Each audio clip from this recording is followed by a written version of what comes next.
And today we're going to talk about that output. We're not going to discuss liquidity or market outlooks or the FOMC meeting yesterday, tempting as that may be, tempting and relevant. No, the purpose of the Press Publish series is to find out more about how newsletter writers I admire do what they do. So much attention is on the content in top newsletters, as it should be. It's where the value lies. But we overlook the craft that goes into making that content, into producing it, the work, the stress, the satisfaction. And in so doing, we fail to fully appreciate the result. It's almost as if we assume this great content magically appears. We take the production for granted. And so I want to dive deeper into how the content gets made. And I'm sure we can all take away some of the lessons from this series and apply it to our own work, our own lives, our own interests, whatever they may be. And so, Michael, thank you so much for joining me today.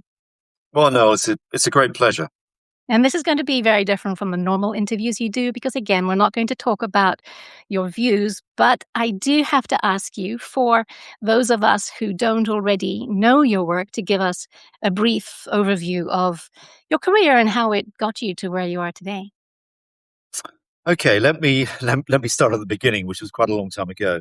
I suppose I originated in finance with Salomon Brothers, which was was the probably preeminent bond house on Wall Street. Salomon Brothers was, in many cases, the bond markets. It was a big U.S. institution, investment bank, and governments around the world basically used to use Salomon Brothers as the first stopping point for doing treasury issuance. And it had a huge footprint. Everybody listened to it. And Salomon Brothers really prided itself on two things. One is the trading operations, where most of what they were doing with proprietary trading. A lot of fixed income hedge funds originally came out of Salomon Brothers. And the other side was research. They put a lot of effort, unusually for an investment bank, into research. In fact, many of the, I suppose, finance theories that one now sort of knows and loves originated maybe in the offices of Salomon Brothers. There were people like Myron Scholes who worked there, Robert Merton. So, names from the past, Marty Leibowitz as well, Henry Kaufman. These are sort of figureheads in finance. So there was an interesting balance. And at Salomon Brothers, one of the things they also did, because of the trading connection, was they had a huge trading floor. And that huge trading floor was an imprint in many offices around the world. It was in New York, it was in London. And the point about that was that they had many, many positions sort of visible on a huge trading floor. And each of those positions was a different product. So it could have been US equities, US fixed income. It could be Forex. It could have been mortgage-backed securities or whatever. And the point being is you could actually almost visibly see money move around the floor. So if there was excitement in one area, it would tend to spread, or it might be localized, but it would often tend to spread. And one of the things that Salomon Brothers always used to say as sort of an adage was there is no unrelated event in financial markets, because you could actually see it visibly on the floor. Now, the reason that's an important maybe opening is that I think that's an interesting perspective on trying to understand money flows, and which is pretty much what I do. So from that background of working in finance and observing what markets did, I sort of evolved maybe a different view of how the world works based on experience rather than textbooks. And I'd often found that textbooks were, basically wrong. They weren't very helpful in understanding how the world worked, and actually observing and actually seeing how markets actually did operate is the valuable insight. So that's the starting point. And what I've done since then is kept in research. I worked after Salomon's, and after Salomon's had its debacle, which people can look up, I'm sure, on Wikipedia, back in the very early 90s, I moved to Barings. Barings equally had a scandal that hit them about 4 or 5 years later. I stress nothing to do with me on either occasion. But it was a very good lesson in working in the finance sphere, which is never bother climbing the ladder, because the ceiling always comes down to meet you. There's always a crisis, and that crisis is pretty regular. And so after Barings, I left and set up my own company, which is Cross-Border Capital, and that's since evolved into something called GL Indexes, where we emphasize data collection and monitoring liquidity around the world. So that's really a brief synopsis. And the Substack has really evolved out of that. I want to ask you more about the evolution of the Substack, but one thing you said, or a couple of things. First of all, when I first started following your work, your indices were among the most coveted part of your charts. It's something that we often poured over on my team. But, and I have some points there too, but going back to your story of Salmon Brothers, it does highlight how one of your features, one of your advantages, one of your qualities is that you have since even manage to stay above the noise. You're not distracted in your work by the headlines, by the market events, except for when it impacts global liquidity. And you saw this on the desk as well. Your colleagues were reacting to events. You were watching the flows of the information rather than the actual news itself. Yeah, I think the best way to sort of describe that is to say that there's a lot of narratives in markets. Those narratives are very often wrong. That's the noise you often get.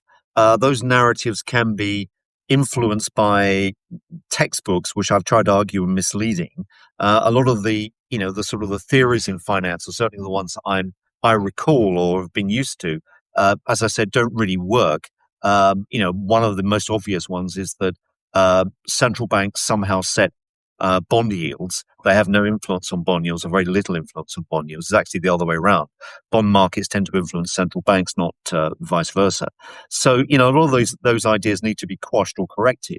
And the point about doing research is that research is not necessarily always right, always wrong, but it sets a context, and you can effectively trade around that. So you can, by weight of evidence, see whether the research view is correct or incorrect. And you don't suddenly change overnight, but you need to have several pieces of evidence. As they say, one swallow doesn't make a summer. You need to see several instances, several birds before you get convinced. And that's really the same in financial markets. So when we do our research, we look at a number of indicators. We have a view, try and put it into context, and we try and see if there's evidence which confirms or denies that. And by weight of evidence, we'll either keep the view or change the view. And one of the big takeaways is, of course, what to pay attention to and what not to pay attention to. When I came across your work, and one of the reasons I was drawn to it was at the time I was deep in crypto market analysis. And I always had the feeling that it wasn't really news. It wasn't even the debasement trade. It was liquidity because it's both volatile at the time, not anymore, and very much risk capital. You started focusing on crypto pretty early on in the evolution of markets. And you always did so from a neutral basis. I never got any sense of judgment from your work that Bitcoin is good, Bitcoin shouldn't exist, it consumes too much energy, like we did from most TradFi analysts. You always seemed to take the approach, it is, and here's what moves it. How did crypto attract your attention? Well, partly it was sort of osmosis, in the sense that, people were increasingly talking about crypto, so one had to pay attention to it. And I'm talking here of going back to the sort of the late 2010s, that sort of period. And you were seeing increasing interest in crypto. And it was, intuitively, we felt that, what were the merits or demerits of crypto as a broad asset class? It was kind of difficult, maybe not coming from a tech background, to actually appreciate that. But you could clearly see it was an asset, and assets were influenced always by liquidity. So it was an exercise to see what the sensitivity of Bitcoin et al. In fact, there wasn't very much apart from Bitcoin, but there were, Ethereum was just starting and whatever, or maybe XRP was just sort of nascent. There was an attempt to basically see whether there was a common factor driving some of these cryptocurrencies. So we did an statistical exercise where we looked at our liquidity data and compared it with what was happening in crypto. Now, the interesting outcome of that was that if you looked at whichever cryptocurrency you had, and this has been borne out by sort of further evidence as new cryptocurrencies have emerged on the scene, is that the sensitivity of each of those tokens to liquidity was, first of all, high. It was consistently high. And what's more, it was consistently higher than any other asset class, comparable asset class, such as gold, silver, such as US tech stocks, i.e. NASDAQ, the S&P or whatever, which you might argue are traditional monetary hedges in some degree. Certainly gold and silver would be, but these crypto units were a scale factor more. And in actual fact, we just put another report out sort of updating that a few days ago, which actually looked at the analysis and looked at the sensitivities. And if you look at them, I mean, the average is about 4 times as sensitive. as gold. This is crypto in general, is about 4 times as sensitive as gold is to changes in liquidity. Now, the whole point of that is that if you fear monetary inflation in the longer term, you don't need to have very much crypto in your portfolios. And that is, I think, by itself a remarkable fact. So that's the genesis. And it's the data approach, data-based approach as well, that is relatively unuseful. Narratives only take you so far. Can you introduce us to what data do you track? Okay, well, the point is that we're looking at liquidity, and people kind of scratch their head and say, well, okay, what does that mean? What is liquidity? And that gets into a more philosophical question, which we can dig into. But it's equally the same with money or money supply or whatever. What does that really mean? And one has to come down to definitions.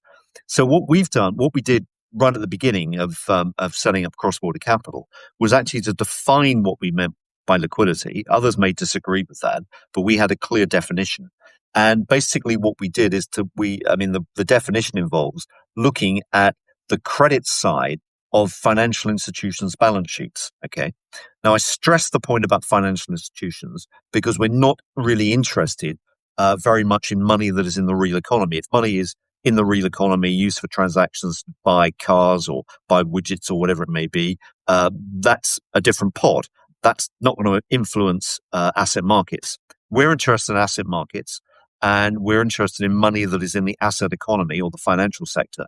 And therefore, we focus on tracking that money flow. So all our liquidity measures are essentially measures of that asset side. Now, the asset side of the balance sheet will alter according to its maturity or duration.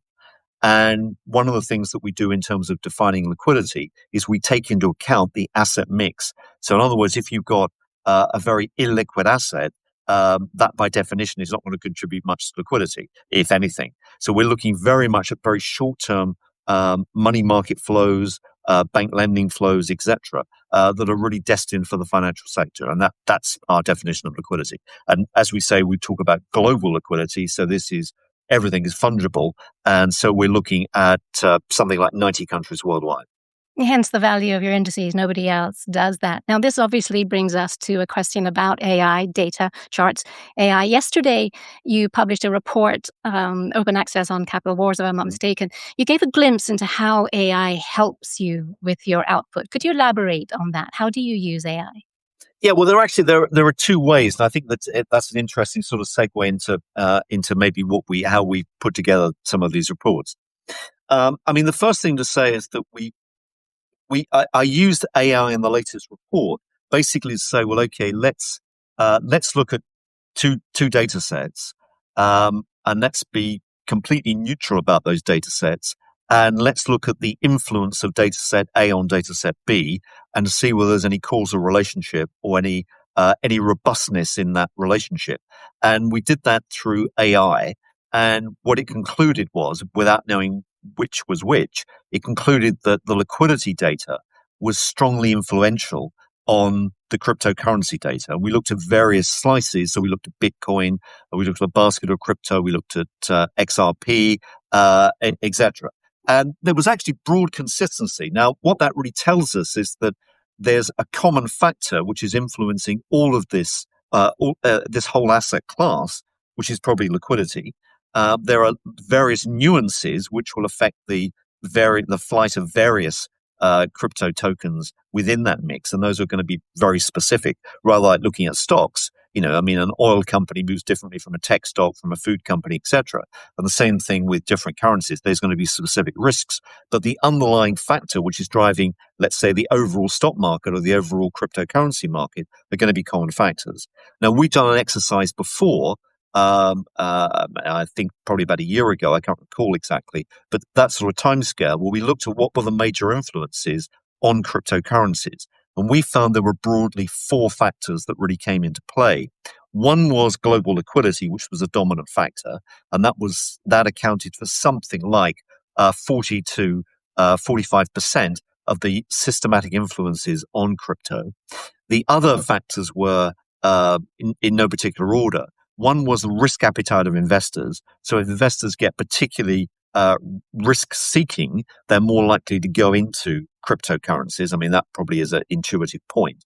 The other two were kind of more interesting, and they were related to gold as an alternative. And what they found was that, or what we found was that one of those factors was, if you like, the trend in gold, the underlying trend in a monetary inflation hedge is mirrored in cryptocurrencies. So, in other words, over the long term, crypto and gold correlate together. Okay. I mean, intuitively, that makes sense. But interestingly, in the short term, they deviate. So they cycle apart, but they trend together. So if gold is very strong, you will often find that crypto is weak. And if crypto is strong, you often find gold is weak. So there seems to be a very short-term arbitrage being played between those. But on the other hand, you've got a long-term trend. And, one of the ways maybe to describe that, which is, I don't know if it's a colorful explanation or not. It's a bit like having a dog on a leash. And so, watching the owner and the dog move together over the long term, they move, out for a walk to the park and back home again, and you can track them. But actually, if you looked at the dog versus the owner, they'd be all over the place, and they wouldn't be correlated at all in the short term. And that maybe is what's telling us about gold and crypto. But in the long term, they tend to be very closely linked. I get so many questions about short-term correlations. Does this mean it's broken down? Almost every week I get something like that. And Right. correlation is not a short-term phenomenon in any useful sense, Yeah. in my opinion. But on the production function, obviously reports like you published yesterday, AI must help with the charts, and also gave you a content thread to pull on. I want to ask you about the content threads to pull on, how they materialize. But first, the Substack. This ties in with a Kishi question that Sumit asks. Thank you very much, Sumit. Michael is so good at investing. Why does he spend time on the newsletter? Why the Substack, Michael? Well, I suppose, I mean, yeah, put it this way. I mean, we used to have a fund management operation. We closed that last year, largely because, I mean, actually, in truth, that was a function of both size and regulation. I mean, we were running probably something like about $1 billion in fixed income, but in actual fact, although that seems a big sum, it was just uneconomic because of the scale of regulation and know your client stuff and all this sort of thing, which takes a huge amount of time. And, to be perfectly frank, I'm more interested in research than actually running money. So we thought that what we do is to close the fund management business, not be regulated by the SEC or FCA or whatever it may be, and focus much more on research. Research is an interesting avenue. My view was, which has actually been sort of, I suppose, tested or proven by doing, is that there's a big audience out there for, good quality research, because there really is no avenue for that, or no platform for that. Substack seems to do that very effectively. I'm relatively scornful of the offerings that you find in the mass media. I don't think that even those that purport to be financial journals are not really good at what they do. A lot of it is reporting rather than sort of forward-looking or analysis. And you may well agree with that or not. I don't know, but I think that's definitely the case. And therefore, something like Substack is a great vehicle to use. Now, I've had a lot of experience in financial markets, in equities, fixed income, and forex, and whatever. And what I do is now try and impart that knowledge by writing a Substack. I look at what I think is important at any one time. I'm informed by my sort of general view about what moves markets, which is liquidity. So we're tracking that all the time.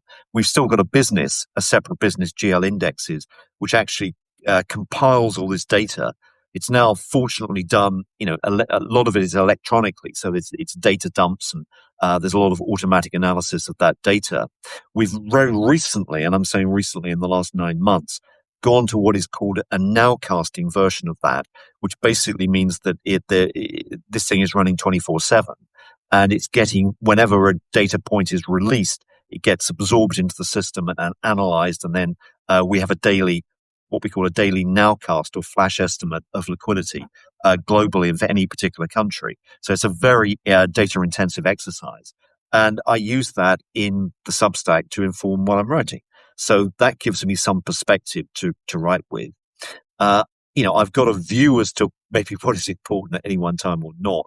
And, I've been around the traps enough to do analysis of what, I think is going on in markets from what the policy announcements are or not. And then what I will do afterwards to row back to the AI point is that after I've written something, I will put it through AI to ask the AI, what am I really saying? And I find that a useful discipline for the simple reason that it will often say to me, you can put this better. This is what this is what we think you said. And I'll either say, well, okay, I agree with that, or I disagree, and I can change accordingly. That is So it's a filter. that's a fascinating approach. I want to ask you about the actual production function, but first on the writing. It's when people think of finance, they don't think of writing. You're totally correct on that. And yet any kind of financial analysis does depend on good writing. Good research needs good writing to be understood and to get out there. And you are a good writer. You don't fall into the trap of using insidery language. Your sentences are punchy, and they were even before the advent of AI. So no, that's you. Is writing something you've always cared about? Do you enjoy it? Yeah, I think so. I mean, the answer is yes and yes. I mean, one of the things, to give you a bit more insight, when I was at Salomon Brothers put a lot of emphasis on exactly those traits that you say there, that you highlight, and they had an editorial department. And the editorial department was very strict on what went out. So Salomon Brothers had a very high bar on the quality of his research. And that editorial department often had the sort of operated the Nero's thumb up or down whether a report would go out in that form. And one of the things you could not do absolutely verboten was anything to do with gossip or speculation. You couldn't do, everything had to be substantiated.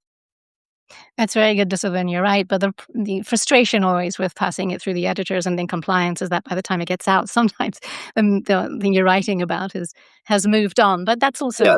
how you get stuff out fast. And speaking of getting stuff out fast, what does you publish every other day, sometimes more often? What does a typical day look like for you? Because I know writing is not the only thing you do. Well, I mean, okay, so I'm also running a business. So we've also got GL Indexes, which is a companion business, and I say that's largely a data production system. So I'm looking after that. And what I tend to do, if you look at a normal day, so what I would do is every day I have a series of databases or spreadsheets or whatever that I'll update each day, and that gives me a discipline to try and understand what's happening. Most of that analysis is fixed income related, and that may tell something about my past, but also what really moves markets. So you've got to understand the fixed income markets because they are the bedrock of what's going on. And now you've got to look at not just fixed income, but generally repo as well, because repo markets are central to really the funding of not just the US economy, but the world economy. So we need to understand what's going on in those markets. So that's the first discipline I'll do. And then if there's a topical area in markets, and I can get that from either listening to what clients are saying, what feedback I get from the Substack, or even from what is written in the press, I can find out what a particular theme might be, or there's something that we're watching. I mean, one of the things, for example, we're watching right now is what's happening in Japan. Japan is a very good bellwether of maybe the future, simply because Japan has really been an innovator in monetary policy for much of the last 30 years. What you've seen end up in the US or Europe always began in Japan. And so Japan, maybe because it's demographically more advanced, I mean, it seems to be about 10 years ahead of everybody else in many cases. I mean, I'm saying that factually, it's about 10 years looking at demographics. You tend to find those similar echo effects occur later in other economies. And Japan has already sort of tested the water by operating monetary policy in a certain way. So, for example, looking at what's happening to the Japanese fixed income markets right now, where they're selling off furiously alongside a weakening yen, is an interesting heads up, maybe to the future. And so that's one of the things, for example, we're watching. We're also seeing to what extent the US fixed income markets or repo markets are being influenced by current Fed policy. We think there may be some sea change after Walter's taken the helm. So we're looking at that for signs of change. So that's what we do that's what I do on a daily basis. And then what I'll try and do is to write 2 to 3 pieces a week, on a minimum 2 or 3 pieces a week with Substack. One of those will be a data piece. So you will provide data, the data that we get from our analysis of global liquidity trends. So we update that. We try and make that as sort of black and white, if you like, as possible. So without necessarily putting judgment in. So we're just presenting facts there. What has liquidity done? Everybody wants us, of course, to predict. And prediction is very difficult because there's a chance of being wrong. But the point is, with liquidity, you don't really need to predict because liquidity itself is a leading indicator. Yeah. So all we need to do is to get the measurement right, and we put a lot of emphasis on doing that. And so one piece of that tends to be um, facts of liquidity, and then we'll have maybe another couple of pieces. One might be more general financial markets, and another one might be more dedicated towards crypto or alternative assets. So you've got, yeah, no forward guidance. I like that. So you've got your data, you've got your feel for trends and where the market is going. You also keep an eye on certain areas. This is a joint question, I guess. Do you pay much attention to headlines? And what is your information diet beyond the feeds, beyond the data? Well, the information feeds are, as I sort of said, maybe it's talking to clients what's on people's minds. I think you can see that. You can get that out of the media as well. Now, that's not necessarily always a fail-safe guide to what's going on. I mean, for example, there was generally a thumbs down last night over the FOMC and what Kevin Walsh was saying. I think that's slightly unfair, and I think the media have got that one wrong. But notwithstanding, I think there's lots to say about what in other directions of what the Fed is doing, which we're working on at the moment. So I think that you can be led to a certain extent about what matters in the markets. I mean, if you to name names, I mean, I often read the unhedged column in the FT. I think that's one of the most valuable pieces in the FT. And I also look at sometimes read Bloomberg.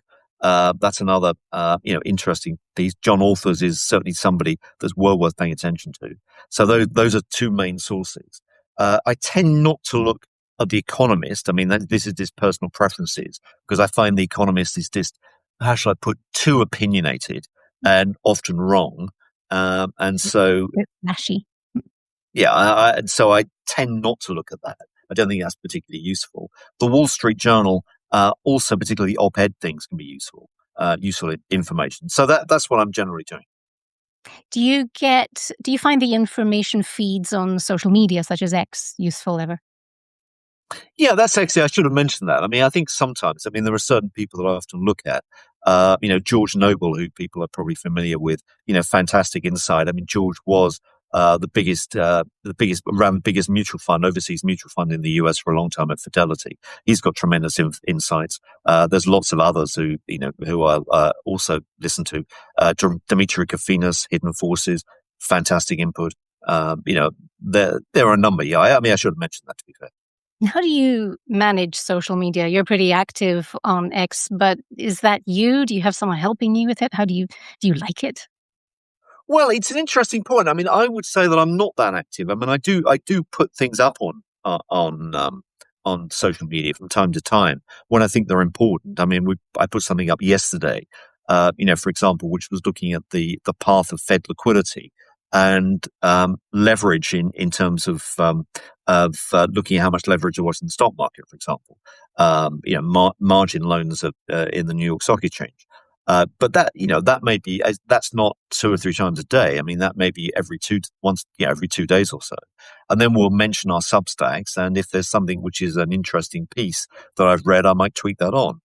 So I'm active, but not hyperactive, I suppose Yeah. is the way to think Don't about it. really don't really care about it. Many newsletter writers have told me that one of the things they most struggle with is marketing, and a case could be made that your reputation itself is the marketing. Plus, your body of work has been known for a very long time. Do you think about marketing ever, or is it just get down, do the work, and keep the content coming?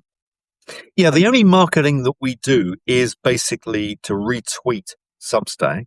I appear on podcasts. That's another source of, I mean, we don't do our own. And that's really just a time constraint, but I often appear on other people's. So that's another source of marketing.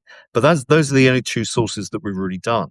And I think that that is maybe one of the benefits of Substack, because they seem to do a lot of that marketing for you. So I mean, I mean, apart from the teething problems we had with this interview, I mean, I'm a big fan of Substack. I think it's done remarkably well, and I think it is, it's fast becoming the go-to media place to go. And I don't know what you think, but that's my opinion. I mean, I'm using it more and more. And it's certainly where you find original voices that you're not going to get outside perhaps the opinion columns on the mainstream media. What would you recommend Substack improve on apart from the Substack Live experience? What would they improve on? I think the what would I say? I think that, well, I mean, number one, I would say is probably to make the imaging or graphics better. That might be one thing. That's the only thing that immediately springs to mind. I mean, that's one of the things that we often get pushback on, where if you're doing detail, I mean, we use a lot of charts, and if you're doing detailed charts, people often say they're kind of difficult to read on the apps. And that is really a function of Substack's algorithm. But that would be the only question that immediately springs to mind. I would say, but otherwise, I think it's all very good. I think they seem to do a great job of let's say of interacting with you in terms of getting your Substack piece out there into a bigger audience, and that may just be algorithms, but those algorithms seem to work. Yeah, So I've got no and complaints about that. yeah, and they do a good job also of funneling new subscribers to you and also finding you similar interests as well. I personally appreciate how they handle the Yeah. financial side of it as well, because that must be a nightmare for many independent producers. You don't even have to think about it. You can just focus on the publishing. Now, I know we've gone well over time. Part of that is because of the hiccup we had at the beginning, and I thank you all for your patience on that. So, in sort of way of starting to wind up, just two more questions come to mind. One is highlight of your day. What's the most fun part of what you do? You mean of doing the? You're talking about business, I suppose now, Yeah, rather than. a highlight of your day, apart from switching, closing the computer down at the end of the day and pouring yourself a glass of wine. Apart from that, what's the highlight of the day? I think in terms of work, I mean, I still enjoy financial markets, bizarre as that may sound, and I think sort of going through and looking at maybe what has been happening internationally in the last 24 hours is always an interesting insight, and that's simply because I've always got a view, and I always want that view to be tested, and I'm always interested in seeing whether there's a new trend emerging. So I think from that perspective, sad as that may sound, I mean, I think one of the problems with financial markets is once you've always got the bug, it's very difficult to give that up. You always want to know what's going on. It really And, is, yeah. markets never stand still. This is the point. And one of the most fascinating, one of the reasons I love focusing on economics and crypto and geopolitics is the more you know, the more you want to know. It's for me, the fun part of the day is waking up in the morning and saying, okay, what's going to interest me today? And there's always so much, 85 tabs open at any given time. I'm going to sneak in one extra question if you'll permit me, Michael. Sure. Mo has a question before we get to my last one. Hey, Michael, student here, learning from your newsletter. The Flash model multiplier interests me. Could you drop a hint on how it is built? The flash model multiplier. Well, I'm not too sure exactly what that means, but I can. There are two concepts in there that maybe I can describe. The idea of a flash estimate is basically saying that what we get is point in time data. So a lot of data is released, every day from different countries, and what we do is we compile that and we give a flash estimate with that new information of how liquidity conditions have changed in the last 24 hours. Okay. Now, that data may well subsequently be revised. Okay. For a whole lot of reasons. One is that somebody may have made a mistake. There may be more information. There may be a seasonal adjustment problem, whatever it may mean. So they've actually changed that. They've changed the data and revised it. We pay no attention to that revision with the flash data. The flash data is fixed in time, point in time. We have another database, which is called a full database, where all those revisions are then taken into account. Okay. So that's the difference between flash and full. The other concept, which may have been mixed into that, is the idea of a collateral multiplier. I don't know if that's what the questioner was getting at. The collateral multiplier is basically saying that if you look at the way that the world works now, it is not the way the textbooks describe. And that is that's a finance textbooks I'm thinking here of. And that's saying that if you look at a banking system operates via a deposit multiplier. That doesn't work. That's never worked really in practice. What happens is that there is something more general called a collateral multiplier. And that collateral multiplier is basically saying that if you want to borrow now, particularly in financial markets, but you can think of this more generally, particularly if you think about house purchase, that you need collateral to make to trigger a loan. So in other words, that if I'm borrowing, let's say, to do an arbitrage trade in a financial market, what I'm going to do is go to a credit provider. I'll provide collateral, which may be a treasury note or a treasury bill, and that treasury bill will enable me to borrow money. Now, that might be 95 cents on the dollar. It might be, 2 cents on the dollar or whatever the haircut may be, appropriately. But that will then give some sense as to how many times within the system that collateral can be used or not. And that's rehypothecation. Now, the collateral multiplier tends to be more than one. It tends to be probably somewhere between 1 and 2. So the pool of collateral in the system can drive twice as much liquidity or 1.5 times as much liquidity. And that is, this is getting into the weeds and a bit wonkish, but that's dependent upon volatility in the system. So if you get a very volatile financial market, that collateral multiplier will shrink.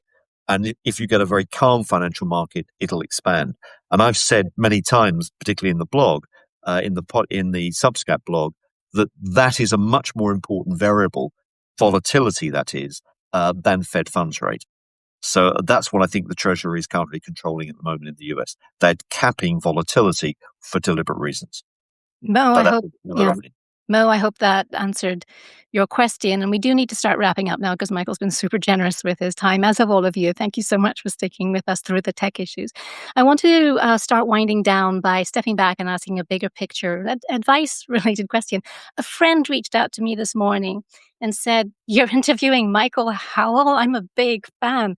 So I asked him what he would like me to ask you about your craft. And his answer, I think, is a question no doubt shared by many viewers, both live and in the playbacks. And so it's about brand. So here goes. What advice would you give to a young analyst, researcher, writer, hoping to be able to channel their area of interest, their knowledge, their work into an effective brand like you did? Well, I think that let me start by saying that I think it's important to be distinct, to distinguish yourself. There's got to be a hook as to what you're doing.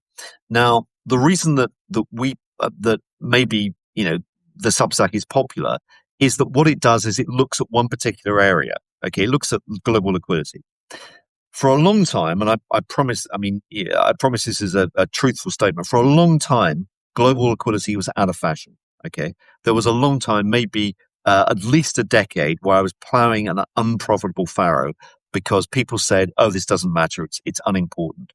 And that was after a period where it had been dominant. Okay, and then it faded away. And there was a lot of pushback. People said, "Oh, this is not the sort of thing to look at." And then it's come back into fashion big time, particularly since the GFC. So now people recognize that this is now an important element. So the first thing is to be maybe partly lucky, but partly correct in saying, this is what you're doing. This is your niche. And then you can brand that niche. Okay. And people will recognize what you're doing. So I think you've got to have that hook. That's your unique selling point, the hook, your USP. So, we tend not to, stray off and give lots of economic analysis to say, a dance on the head of a pin and say GDP is going to be 3.2% next quarter. Inflation is going to be 2.1. We think blah, blah, blah, blah, about whatever. That's not our game. We don't do that. We think what we're saying is, if you believe that, don't come. If you believe that's important, there's no point listening to what we say. But if you believe that there's another world out there where liquidity is important, and understanding liquidity is the key factor, then you've got to listen to us. And we always presented ourselves in terms of institutional research sales, selling to institutions, that is, but basically saying, look, you've got your economists over here. We're not competing with them. We're not interested. You've got your people that do valuation analysis. That's not our game. We can't tell you about whether this PE is high or low or whatever. But what we can tell you is liquidity, what's happening to liquidity. So if you think liquidity is 20% important, which is actually a sort of common factor, or was a common factor for a lot of institutional fund managers. They always said, well, okay, 80% of it is not liquidity, but 20% of it is liquidity. If they want to know what that 20% is doing, then we'll tell them. And And so that, it's finding a niche, sticking with it through thick and thin, consistency, and in the end, just keep writing good content, making it easy to understand for the broadest number of people possible. yeah, I think, I think absolutely. I think educating people is really a critical thing. And that's it. So you need to explain what you're doing. And a lot of people's, I mean, the point, I mean, as I say, I come from a sort of fixed income background originally, or certainly from Salomon Brothers originally. And one of the things is that you find, remarkably in many ways, that people's eyes glaze over when you start to get more mathematical, or certainly get into bond speak. And that's unfortunate, because bonds are so important to what's happening in the world and trying to understand them. And, certainly basic mathematics is important, quantitative skills, but you have to lead people through that. And, I come, maybe this is an interesting example, is I was, originally in academia, and I used to teach maths. And one of the things I found was that when teaching maths, this was teaching maths to postgraduates who didn't have a prior maths background, and they needed it to do a master's degree. So one of the courses I taught was that. And what you'd find is that people who had come to the discipline through more narrative work, so they were maybe historians or they were traditional social sciences without quantitative skills, just hit a roadblock when it came to maths. Okay. It was like, riding a horse and coming to a jump, and they just refused. They just couldn't see it. Intelligent as they were, they just had a mental block. And so what I would do is to do it in reverse. So I used to say, well, here's the answer. And rather than working from A to B, we work from B to A. And that seemed to get them through much more easily. So they could see, if you like, the other side of the jump if they were the horse. So they knew that it was quite safe, and they knew what the answer was, and working back. And I think that, that's the way you've got to lead people through trying to understand what's happening in markets. And bonds are very important. And it's a question of trying to understand and educate people in what the bond markets are doing, because bond markets are the truth in many ways. And as with the maths example and bond market and liquidity, it's not so much the what, it's also the why it matters. And that's one of your big contributions, also helping us all understand why liquidity is important as well as what it is doing. And this helps us understand the why of so much else in markets as well. So Michael, thank you so much for sharing the backroom view of how your capital wars with us today. Thank you for your patience and your answers. Thank you, audience, for joining us. This video will be uploaded probably by the end of the day, barring any further snafus with Substack Live, on Crypto's Macro Now open access for all. And also, if you've missed any of the previous episodes in the Press Publish series, where I talk to newsletter writers I admire, you can catch them all there too. Thank you all so much for joining. Follow Michael on X if you haven't already done so. Be sure to subscribe to Capital Wars on Substack. And Michael, if I don't speak to you before the summer really kicks in, I hope you have a very well-deserved break. That's very kind, Noelle. Thanks everybody for listening. Enjoyed it enormously. Thank you. Bye, everyone. Thanks.